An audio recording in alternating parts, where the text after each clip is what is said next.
Welcome to Around the Bases, the pop culture and sports podcast with your host, Charlie Seymour. and I'm Tim Sternberg. Hit it, Nick.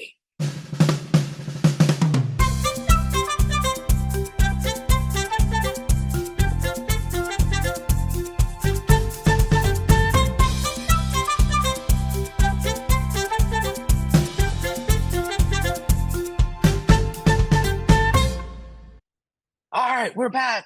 Here we are. We're not in person anymore, buddy, but I had an awesome time with Erica traveling to Chicago to see the wonderful Dylan.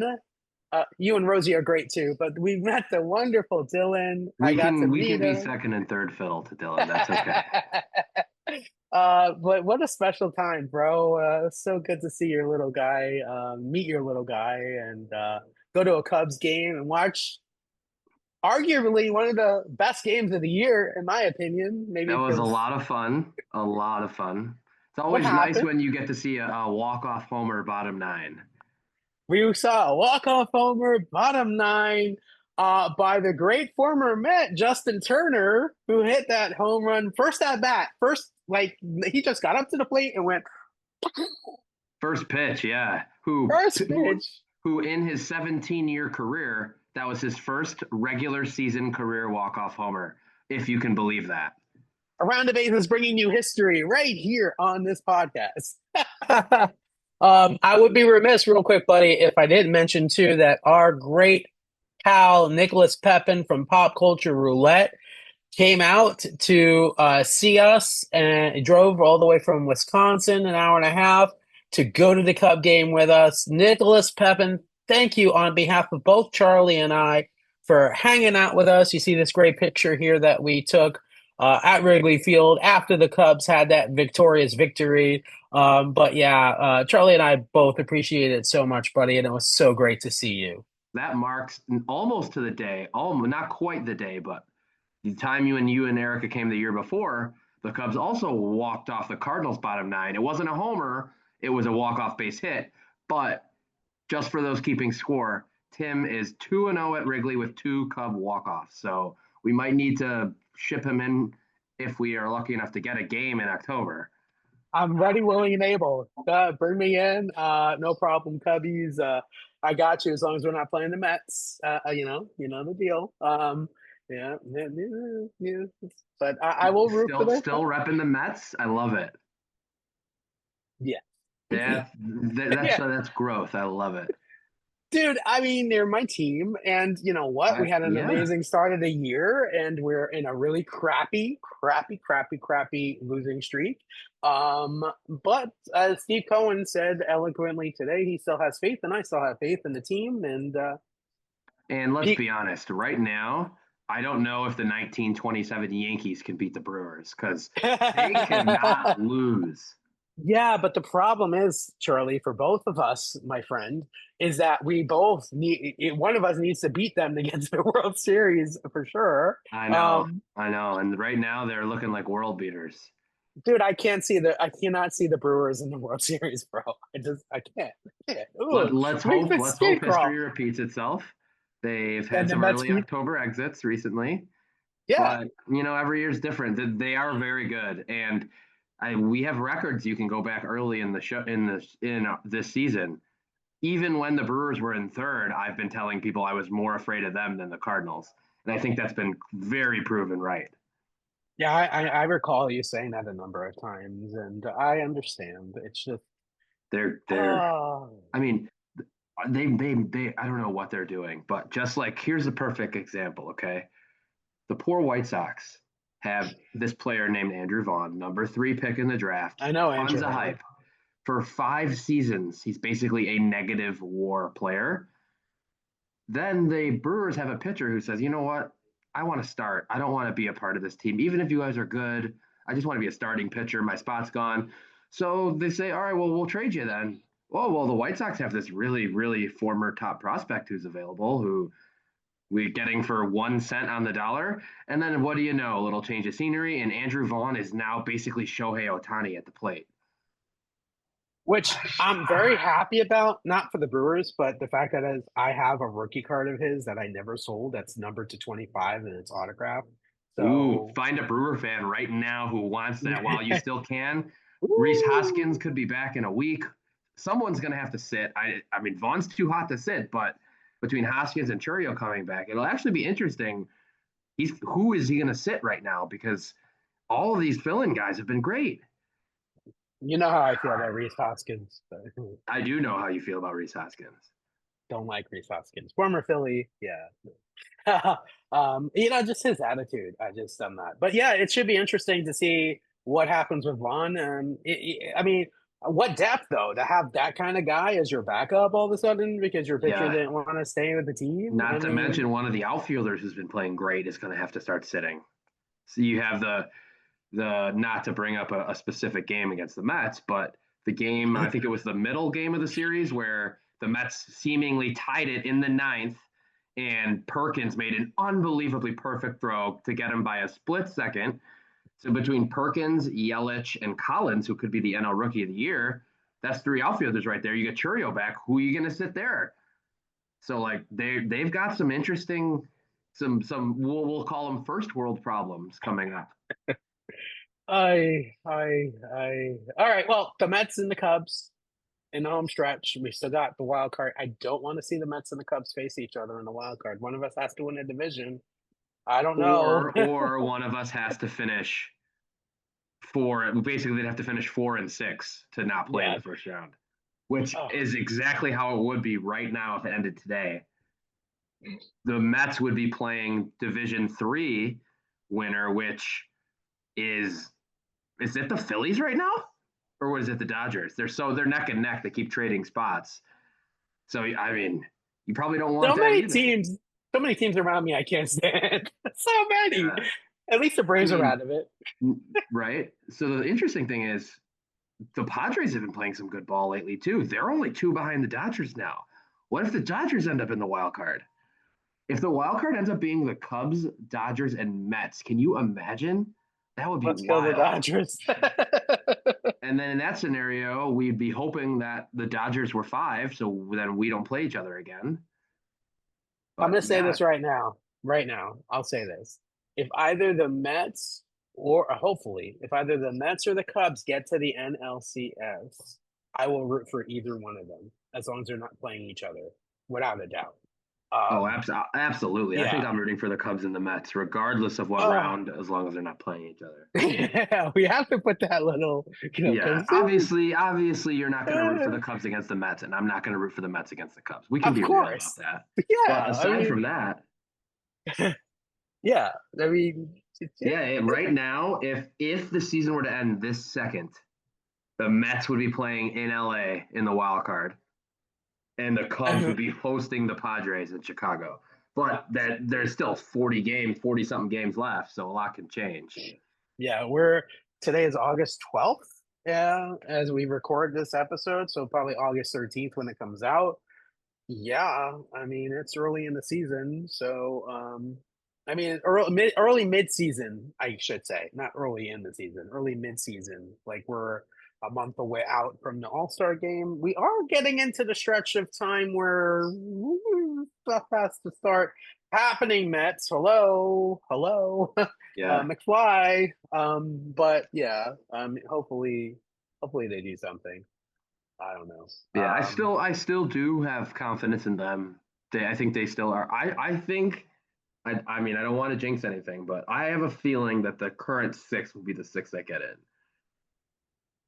Okay. The here's an interesting spot for you. So yesterday was an example. Mets were off, Cubs were off. Okay, so you had some scoreboard watching to do.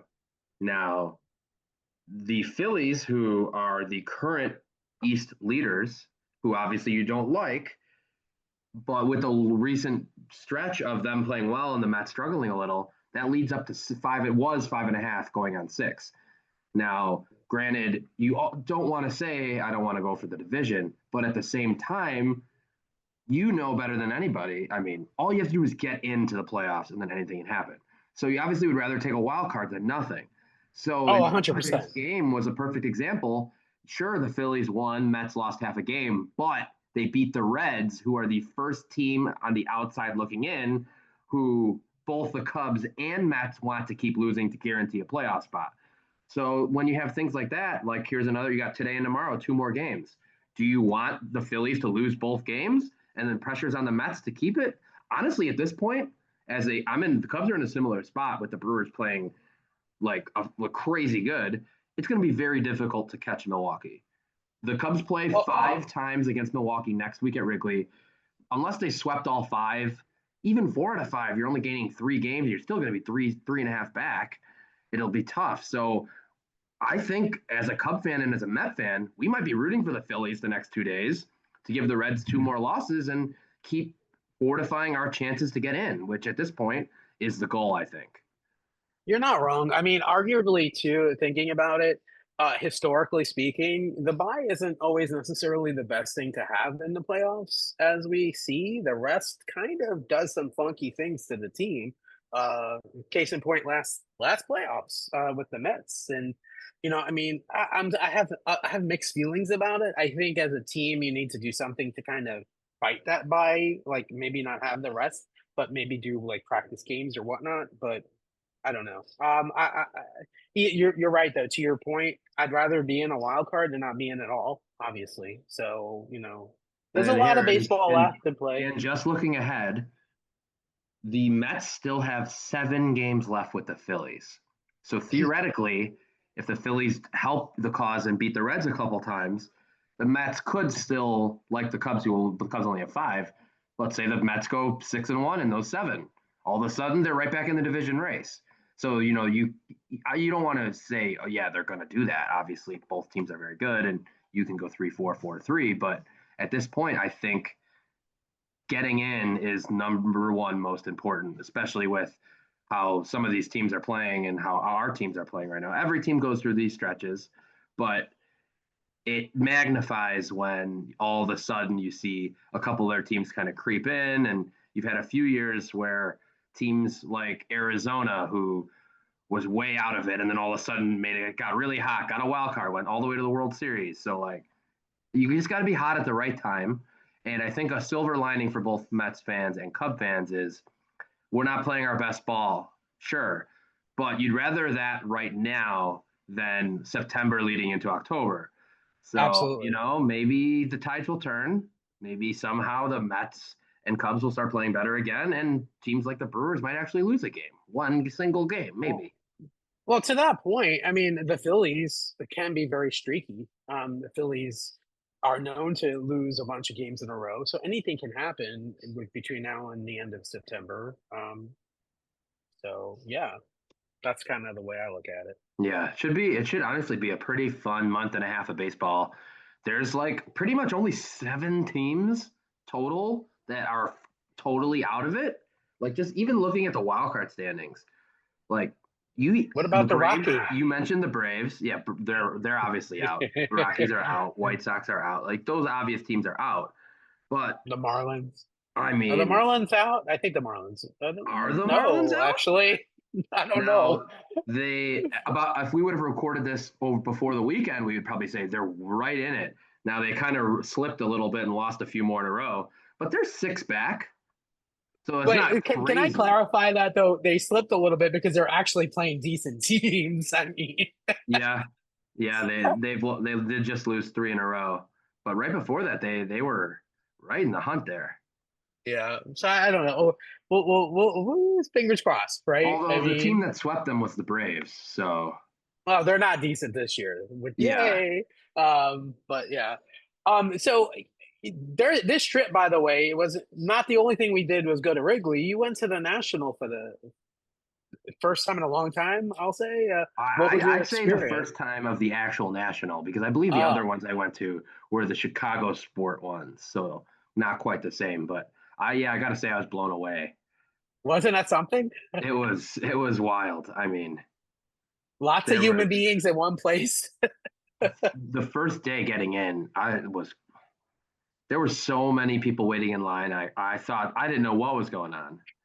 So Charlie picked Erica and I up at our hotel, and we're driving in. He goes, "What's with the traffic? I can't believe the traffic." And that's the whole time because it's crazy around Rosemont where it was held. And I, for the first time ever, never saw that line outside that you just mentioned. I could not believe it. And the second day we went, when we weren't with you and we got dropped off by an Uber, we had to go outside. And apparently the trick is to go to the parking lot and you And need to go meet through the the one. inside walkway. Yeah, Yeah. yeah. But unbelievable. You were having a ball getting autographs of Cubs players because the Cubs had an off day that day. You want to mention a couple of the ones that I you mean, got? the most important one for nostalgia purposes was Sammy. I mean, Sammy that was Sosa. cool. Sammy Sosa was And you got a incredibly nice. selfie. Which I politely asked, knowing probably not, and the security or whoever was working the convention said no photos, and Sammy laughed at him and gave me the wave and brought me around the table, so that felt pretty good. I love Sammy so much, man. Yeah. That's so awesome. You got PCA, right? Or did you Oh, not I meet? actually had No, you didn't already get had PCA. PCA. Yeah, I already Right. had PCA. Actually, I got him at the same time as Matt Mervis before last year's Cubs convention. They did obvious shirts, had a little meet and greet with them, and that was like Miami before Marlins people really talk. knew. Yeah, exactly. Miami Marlins, Matt Mervis. So I had met him. The ones who were there at the convention that day that I went to were Cubs rookie Matt Shaw, who is carrying the offense right now, the only one hitting right now, really. And then there was also Nico, Kyle Tucker, and who is the other? And Michael Bush. So Uh, Tucker was obviously the biggest one you got that day for sure. Current player, yeah, definitely. Which is important because we want Tucker to re-sign with the Cubs, but just in Yeah, case you have an autograph with him on a Cubs I photo, may which I may have said some encouraging words about him wanting to stay, and then I also may have told all of the other Cubs to tell Kyle Tucker to stay.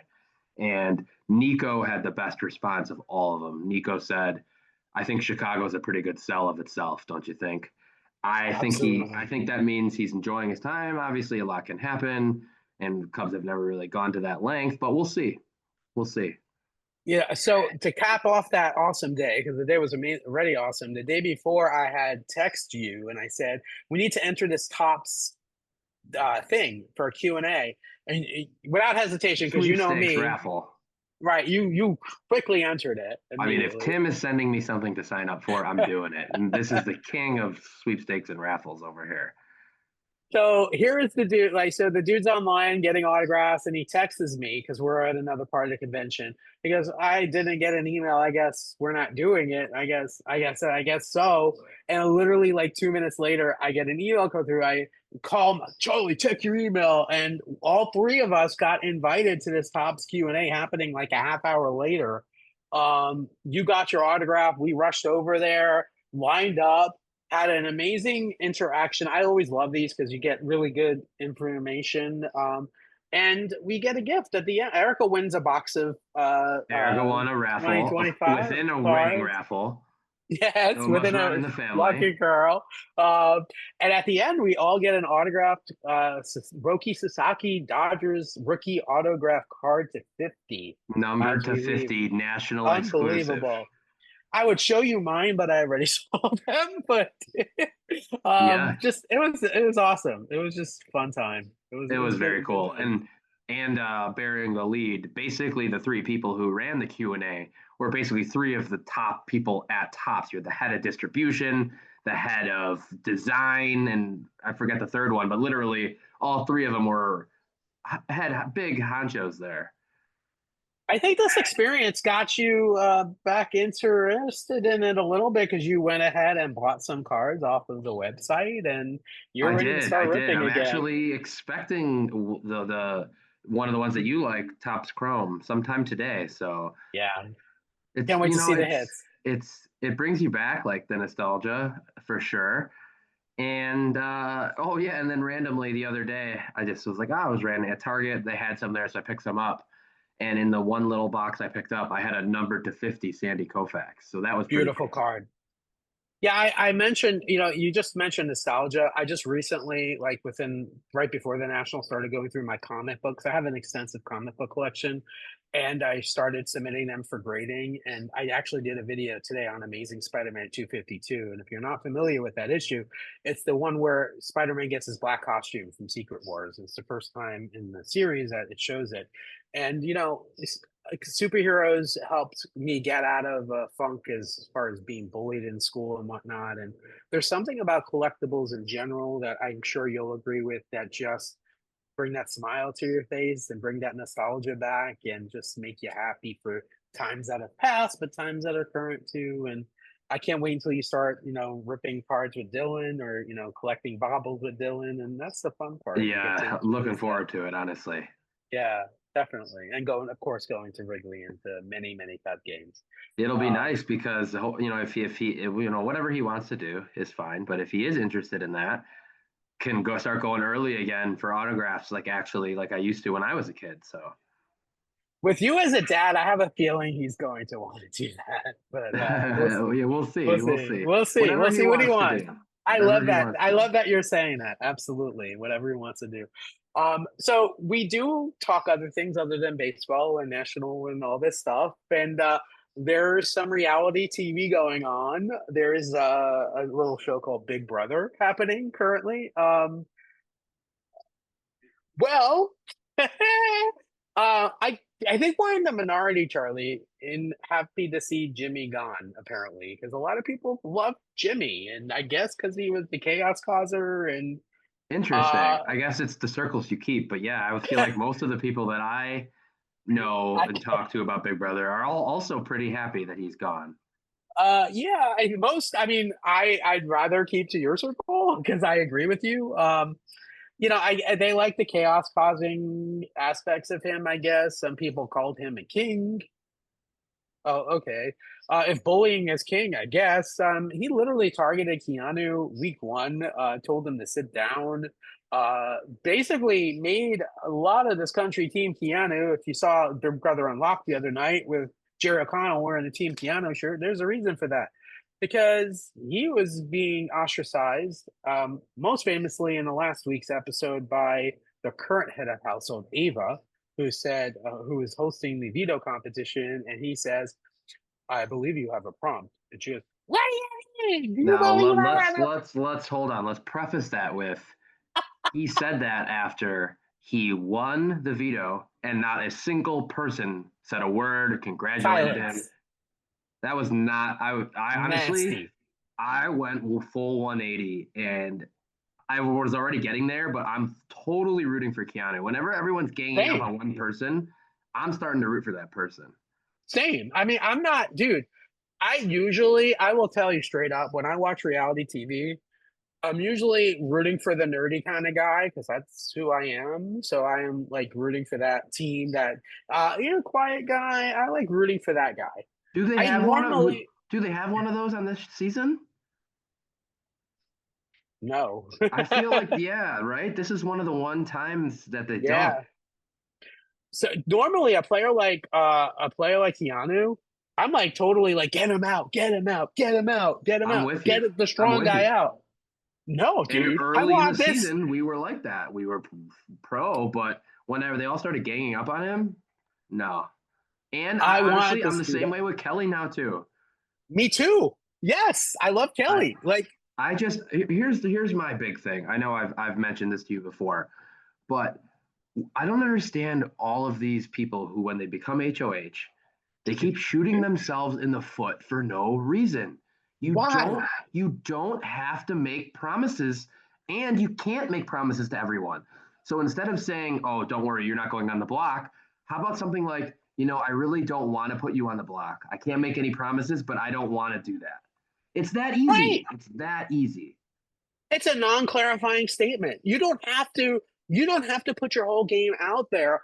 And after that week, you're not going to be head of household anymore, at least in the next week. Yeah, you What are can't you play. doing? Right. What are you doing?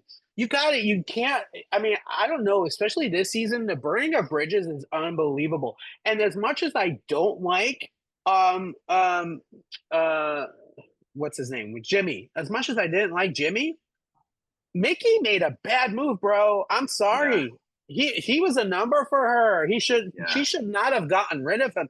She went from being someone who I thought could possibly win this game, like was playing a great game socially, to totally tanking her game, man. yeah. I That was that wasn't the move. bad. That I would say that was one of the worst HOHs ever, but it wasn't as bad as Yeah, Jimmy's.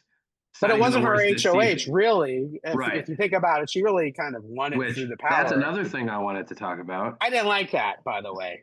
There needs to be something where, regardless of her being able to steal the HOH, fine. But Riley, who won that HOH, should Should have been not be protected. eligible to go on the block when Correct. he won HOH. What is that? So what does that mean to win the HOH? He didn't get the That's letter, he didn't get the room, he didn't get protection, and he ends up on the block having to win the blockbuster in order to get off the block. That's unfair. And I say that's very unfair bad. in a gameplay rule kind of way where they messed up. The producer should not have done that. I'm That needs sorry. to be fixed in future years. They can be Yeah, stolen, sure, but he needs to be immune. The right. winner needs to be There has to be immune. something, some benefit from winning the HOH because what's the point of even having that competition? I understand the power, but what was the point? And mind you, and I'm saying this, I don't know how you are. I'm not a huge fan of Riley at all. Like, I'm not a Agreed. big fan of his at all. But I think from a game perspective, I don't think it was fair on their part. And Agreed. I, And and I they all their whole main purpose is to be as fair as possible. They certainly were not there. I mean, I don't think so either. And I will say though, Mickey made a smart move. The way she did it was beautiful. The way she stole his HOH was perfect. The way that everyone made him think that it was Ashley, and he called out Ashley, which was when it happened, I was laughing my ass off, to be honest with you. Because it was Yeah, so even like though he was so multiple people convinced. did try to tell him that it was Mickey. And how do you Yes, they not did. use the information that it was whoever was one of the first, maybe it was Morgan who said it, but she told him basically the other person found her and helped her look for something. So clearly she found it. Dude, I don't know, man. That's so crazy. And then so then we get Ava, crazy Ava becoming head of household.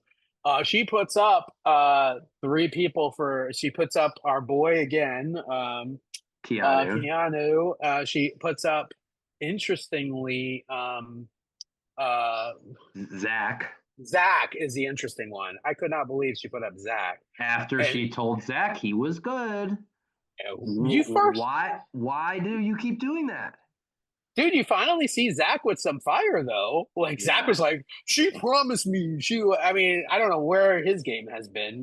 He's been kind of riding on the coattails, but she puts up Zach, she puts up Keanu, and then she puts up also I'll tell you right Was now, it Kelly Vince. again? Oh, Vince. Vince, that's right, Vince. The move this week, dude, is to get Vince out. In my opinion, if you can get Vince out, that's the move. Yeah. He I realized last week he was playing the middle too much and kind of drew a line in the sand when he The wrong picked line. Rachel and Ashley. Yeah. Oh boy. But if he doesn't win the veto, he's out. Or he doesn't win the blockbuster, I think he's out. I don't think the move is to get rid of Keanu right now. Even though he keeps winning, because I think ultimately, first of all, everyone dislikes him. He's not going to win the ultimate vote, I don't think. And or maybe he will. But I think he's a good one to string along a little bit. I think jury wise is I agree. unpredictable. Additionally, I think people are ever since we'll say the last 2 or 3 seasons that they've added the blockbuster and the third person.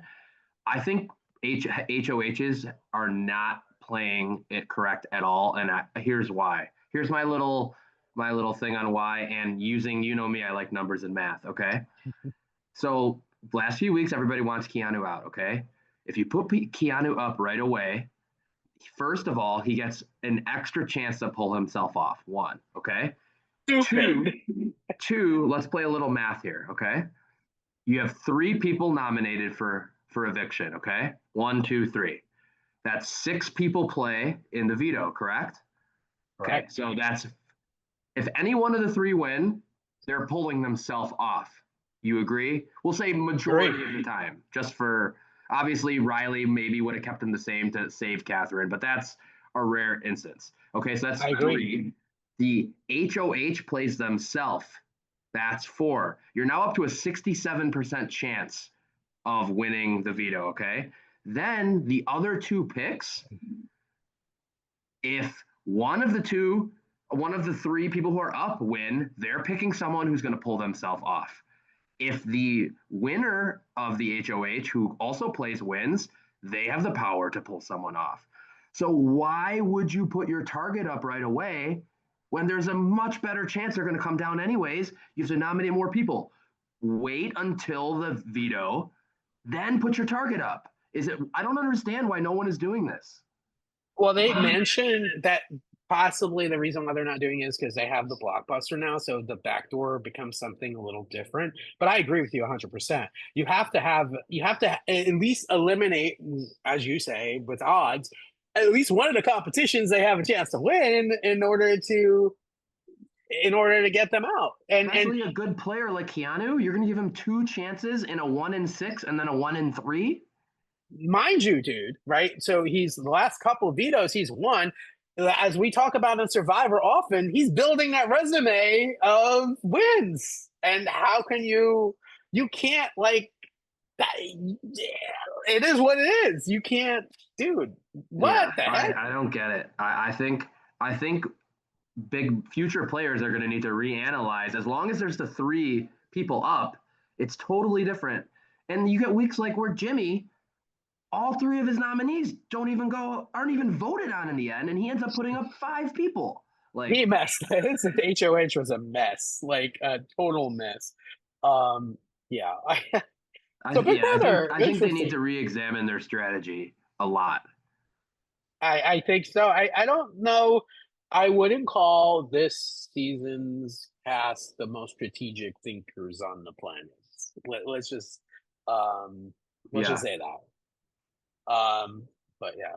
So we'll see how it goes. I just, I often watch these reality shows and go, I could play it so much better. I'm like, what the heck? yeah. Um, I mean, it's but always easier at home, not under the lights and stuff. But Big Brother's a little different because I feel like you're living in that house now. I mean, how many you're weeks are we on surrounded. already? Yeah, we're over a month in. Like Right. So by this we're point, four it's weeks not in like or so. they've got to be used to this. Like, there's no I was nervous and I made a mistake in the first game excuse anymore. We're over a month in, so Oh boy. Speaking of conclusions of reality shows, one that we were both watching that we haven't talked about yet since the last podcast is Destination X on NBC. yes, Um, what a finale it was, first of all, I thought. You had the final three, which was Rick Zibo, who's a bird watcher, and gotta love Rick. We had Peter Weber, of course, The Bachelor, Pilot and of Pete. course, Traders, also. And we had Biggie Bailey, Biggie, the sports, the quick guy. I call him the quick guy. He always has a Dadgummit. thing. Dadgummit, what's going on here? Down. I'm like, this dude gives the best confessionals I see on reality TV. I mean, he was just He's a walking billboard for a Southern he's accent. a he's a walking like quit. Like he's like that's too short. I don't know where he has this library of sayings in his head, but he just like is unbelievable. He has a huge following on social media, so I can kind of see why. Definitely. So the finale had, first of all, we start the finale. We're in this hall of paintings of everyone who's been eliminated, and they're playing the game based on destinations where they choose placement, and it's clear that Rick is targeting Biggie. He wants Biggie out. He doesn't want Biggie in the finale in the final two. So they have to get one more person and then get to the final two. So they're playing this game along, and both Rick keeps pushing Biggie back. Biggie's pushing Peter back. Peter is getting a lot of questions wrong. I don't know what's happening with Peter. And it ends up at Piggy, Biggie and Peter are all the way in the back, as far back as they can go. There's one final question, and there's a tiebreaker. And who wins the tiebreaker? Peter by Peter. 1 mile or One one island. mile, One one island. island. So the question had to do with how many islands are on Venice, and by one island he misses the answer, and you could see Biggie in the confessional. Damn it, blah, blah, blah, and it's like he's all that excited in the wrong way. I'm sorry, Biggie, but so the final two is Rick, the bird watcher, and Peter, the pilot, and they have to follow a series of clues throughout London which to was find out. very cool since I had just been there in the fall. So that was cool to see all the like half the places they were going to, we went to. So And I've been there too myself, and I love it. The Tower of London is one of my favorite spots to go. yeah, that was Uh, very cool. so it's raining, of course, it's London, right? And they're going through the clues, and they get to the final clue where they have to figure out where Destination X is. Where does Peter say it is I think again? Peter goes to Tower of London, Tower of right? London, yes, the Tower of London, where the doves fall. And if you know anything about my game show background, the dude who goes out right before I get in the hot seat, there's a question about the Tower of London, which is crazy, and I've been there. Um, and Rick goes to Big Ben. To, one of them is correct. Who is correct? You ask. Rick. Rick. And Rick they, is they a made it, winner. of course, before the goes to commercial too, they make it seem like Rick is doubting himself and has it wrong, which right away I'm like, okay, so Rick won. Very emotional win. I found. I kind of felt for him. Listen, he played. I had a good feeling about him from the way beginning of the season. I had I a would really. love to see him on Traders. Me too. Me too. I think he would be. I would love to see Biggie on Traders too. Yeah, Actually, honestly. um, but yeah, I would like to see. I would like to see that. He played a great game, won 250 grand. Not nothing to sneeze at whatsoever. And hopefully NBC has not renewed Destination X, but I hope they do. It kind of gives me a mix of Amazing Race and Survivor, and it has that social game Big Brother, but it also is Amazing Race. But they're on this bus, and what did you feel overall? How did you feel about the show? As I mentioned before, I think that it grew on me a lot. I wasn't so sure about it first couple episodes, and then I really liked it by the end, honestly.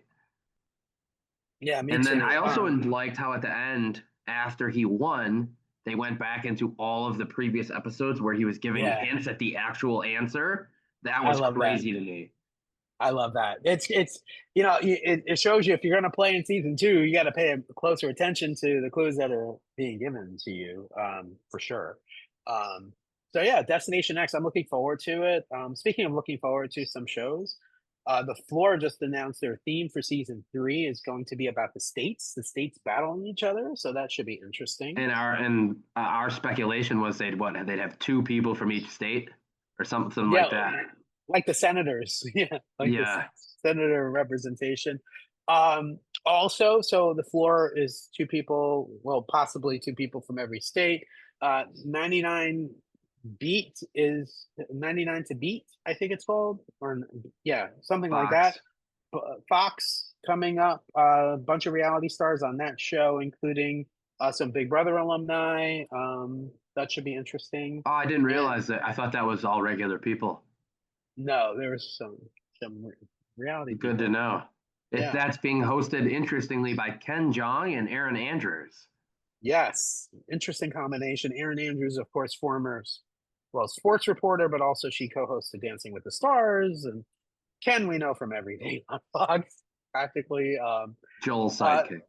Joel, and speaking of Joel, 1% Club, you mentioned that the latest episode had what? Had the Jeopardy Tournament of Champions semifinalist who I saw though. I was like, that guy looks familiar to me, but I didn't actually know him. Whereas I feel like you would probably recognize him right away. Yeah, I don't know who it is. I mean, I haven't watched the that episode yet, Yeah, but I didn't want to spoil it. it's okay. It's all right. It's not a huge deal. But I'll watch it tonight for sure. Anything else out there that we are watching? Well, I don't know if you guys watch it, but the first half of the second season of Wednesday came out. Wednesday. I haven't seen season one yet. So what do you think so far of Wednesday this season? It's good. I like it. I don't love that they put out 4 episodes and then there's a 3 or 4 weeks between the second four. So I would say wait a little longer before you start so you don't have a long wait to watch the whole thing. But I think like maybe early September, 3rd or the 6th, something like that is when they release the rest of it. So maybe we'll give it another week or so before you start. But it's good. I And think you like it. you mentioned there's cameos in it or something. There's people that There are some people in there that you'll be interested to see. There okay. obviously Fred Armisen's in it, from season one, but they've had some interesting ones in the season. There's Christopher Lloyd, who is way up your Oh, alley. Doc Brown. Yeah, Christopher Lloyd has a part in it. Steve Buscemi has a part in it. nice. Thaddy Newton is in it. Christina Ricci. So there are some interesting names who pop in the second season. Christina Ricci, of course, is famous in the Tim Burton universe in films and whatnot, and um, I can't wait to watch it. Speaking of you waiting to watch stuff, I had told you the new Fantastic Four movie, without spoiling anything, is fan freaking tastic. I loved that film. Pun Uh, intended. Pun intended. I saw Superman. Our buddy Mike, who we're going to have hopefully soon on the podcast, made a cameo. I don't know. You've seen the movie, right? No, I Superman. the one thing I'm behind is movies in theaters, and I'm really behind on that. I think I see Mike's back in the film, if I'm not mistaken. That's also a good movie. It's Although I pretty am recognizable, so I believe it. a Marvel particular, but I like the Fantastic Four slightly more than Superman. And the other movie I saw, which was right up both of our alleys, I'm is Naked dying to see Gun. it. So funny, dude. So I'm funny. dying to see that. I love Leslie Nielsen. I mean, I've always rest in peace, Leslie Nielsen. But I think they do this new film does a great homage to him in the movie and in the way that it would do the homage to him. And I'll let you kind of watch it and enjoy it That's great. I'm and see it. looking forward to that. And those, Yeah, there's a few others that are out there too, yeah, and and we're coming not soon. we're not close. We're not far. I mean, speaking of September, we're not far from the new Survivor season. I'm Yeah, hearing things about Survivor 49 as a gloomy season, whatever that means. I'm hearing kind of things about that. So that's interesting. interesting. I don't know if it has to do with the weather or it has to do with the contestants, but I'm hearing gloomy is like the overarching theme of the season. Interesting. Take that from what you know. I don't know anything else about it. And of course, Amazing Race 38 is coming, which is full of Big Brother alumni. I think it's a season we're going to have to watch Does for the does that podcast. start when Survivor starts as well? Starts when Big Brother ends and Right. Survivor Okay. starts. Yeah, so I love that. I love extending Big Brother because I don't know if you realize this, maybe you do, maybe you don't. I know you know this that the Winter Olympics are coming up in February, and every time the Winter Olympics have happened, CBS puts out a celebrity season of Big Brother. So I think we're gonna have our fill of Big Brother this year, bro. Is there any rumors about people who will be in that or not yet? Not yet, but I love me some celebrity Big Brother. I love that stuff. You think Jerry O'Connell's pushing this time to get in? I would love to see him play the game. Actually, that would be interesting to me. Um, and also, we have House of Villains coming up this fall that I'm looking forward to. We have some good reality TV definitely coming out. And we'll be covering all of it right here. Again, not weekly, but as we can, we will definitely pop on here and give you our takes. And hopefully we're still covering baseball a little deeper into the fall.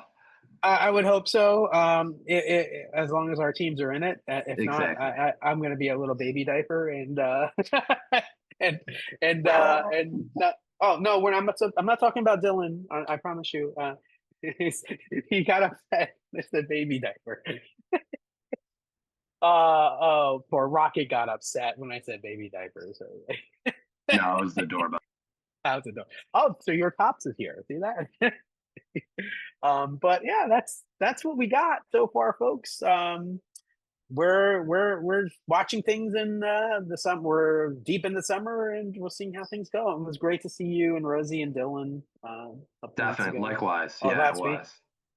was. But yeah, that's it. Anything else you want to talk about? I think we covered it. I think so too. This has been Around the Bases, the pop culture and sports podcast with your host, Charlie Seymour. and I'm Tim Sturberg. Until next time, keep it real and keep it big, brother. Bye, everybody. Take care. Let's go, Cubs and Mets. Let's go. Let's get some wins.